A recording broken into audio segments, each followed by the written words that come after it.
Hey friends, this is Dolynny TV. Good afternoon, good evening. Welcome aboard as we get set up to discuss the goaltending situation in Edmonton.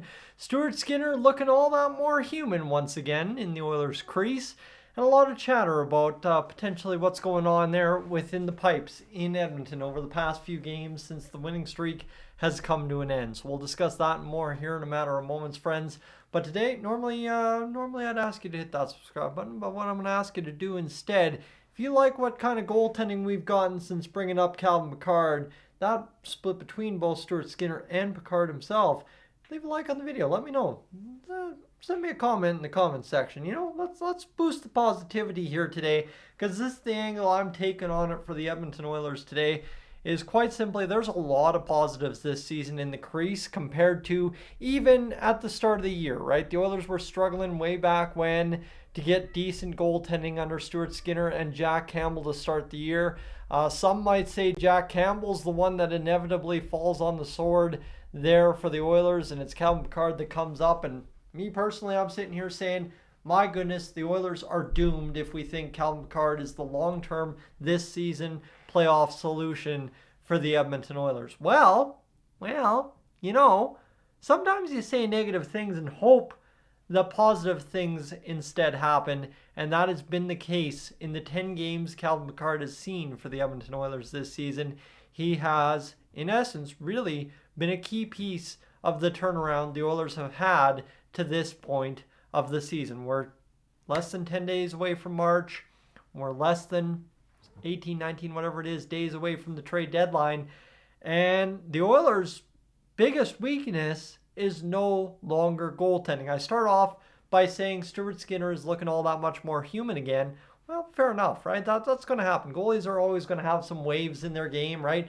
Connor Ingram was in the Vezina conversation a month ago. Everything kind of goes around, right? That's who we just last played, Arizona. It was on the City Ford Face-Off show. They were talking about the Arizona Coyotes goaltending, how unreal it was to start the year, how it kind of ebbed and flowed, and now they are where they are. The Oilers obviously started terribly and have kind of produced this new result here. So basically, the first thing I want to talk about is not that for Calvin Pickard. We'll talk about that in a moment. But I want to talk about the goalie numbers for the Oilers this season.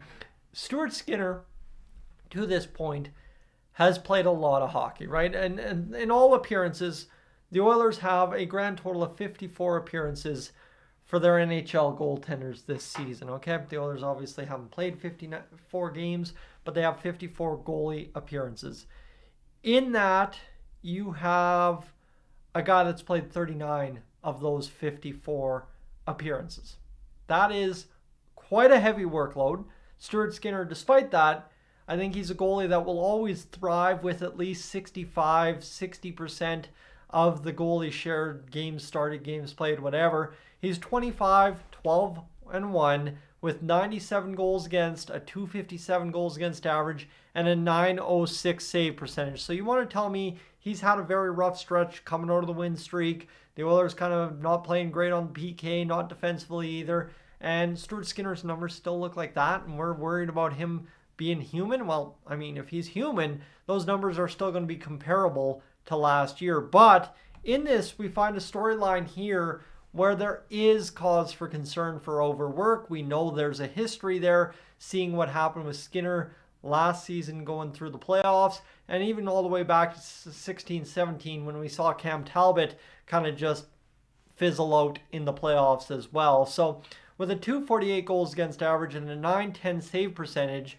and a 7-2 record in 10 games played this year, Calvin Pickard is quite an easy solution to this problem down the stretch here. The Oilers play their higher caliber opponents for quite a good stretch here, late February all the way through March, I think it is, and into even late April, in terms of how we're going to make our playoff spot solidified. But let's go back to those numbers a moment here. Calvin Pickard's 7-2 record, so even you math that out over 40 games, that's a 28-8 record. That's pretty stellar if you compare him to Stuart Skinner. And a 248 goals against average and a 910 save percentage. So your backup, you're actually, let me rephrase this, right? Go back to what I was saying. Stuart Skinner, I'm not too concerned about him. Calvin Pickard was going to be our solution. My goodness, what are we doing, right? That was right off the top of the show. Well, honestly, he has proven us all wrong. Even if you believed in him, you didn't believe he could do this, given the way the Oilers were getting goaltending earlier in the year.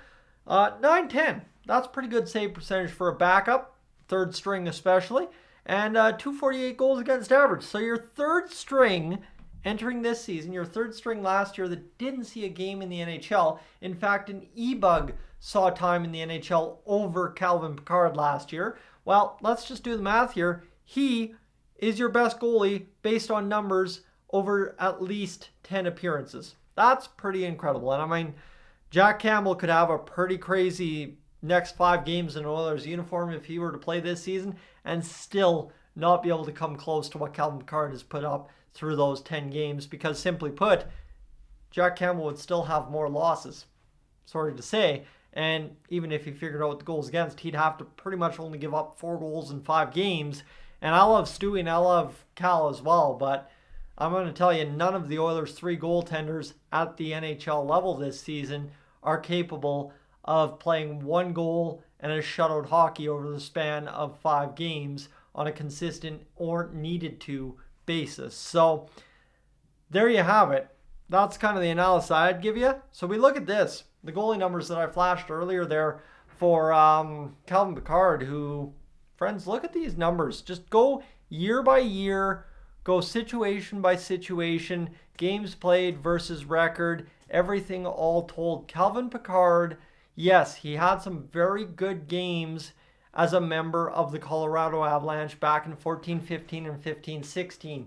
But you got to remember, that's an NHL where the goalie equipment was much bigger, I believe, and obviously too, the NHL hadn't quite made the changes to goal scoring that they have over the past 5, 6, 7 years back in 14-15 and 15-16. It was that somewhere in there, Jamie Benn won the scoring race with almost under a point per game or whatever it was.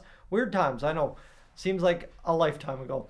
But you look at that, since the changes were made, since obviously the new brand of hockey has come around with the Connor McDavid era Edmonton Oilers starting in 16-17. I know Connor was around in 15-16, but the Oilers didn't make the playoffs again until 16-17. Calvin Pickard's numbers have never been as good as they are this season.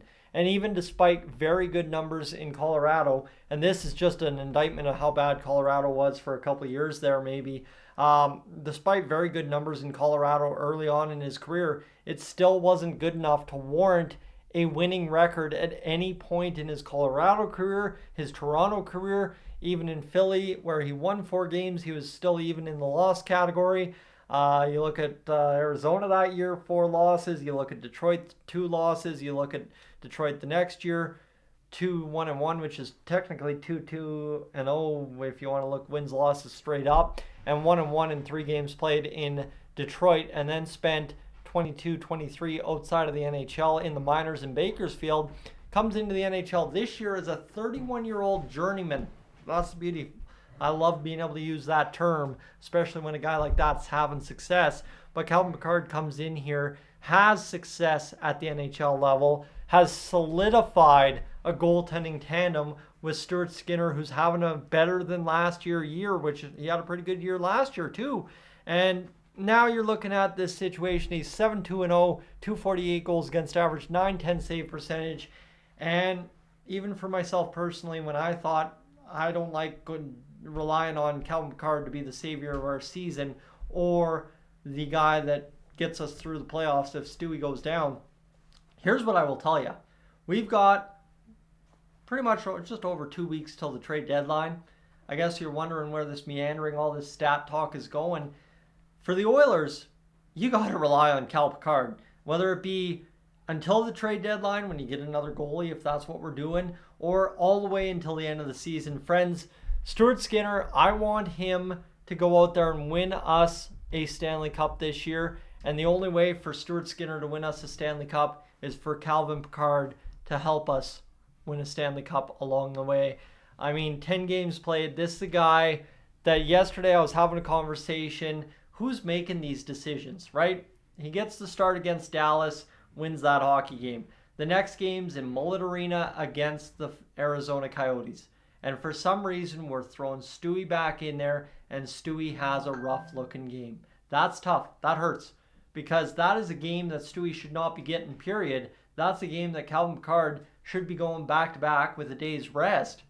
Because there's no point, right? I mean, honestly, the effort we had in those first two periods, yeah, Stewie let in two bad goals, you can say. Doesn't matter. The Oilers were still going to win that game if they even put forward a C effort. That's how fragile the Arizona Coyotes showed themselves to be last game there yesterday. So, again, it comes down to the conversation I had yesterday asking who is making these decisions for the Oilers. And if we're all sitting here saying, man, Dustin Schwartz he's amazing. Why'd we ever question him? He's doing everything right. Well, I got to figure he figures into the decision making. I got to figure at least Chris Knobloch figures into the decision making as well. So at the end of the day, if we're going to sit here down the stretch and overplay Stuart Skinner, I would at least like to know who's making that decision, because it seems to be a decision that is made often in Edmonton. I'm not sitting here accusing Dustin Schwartz of doing it. That's not what I'm doing.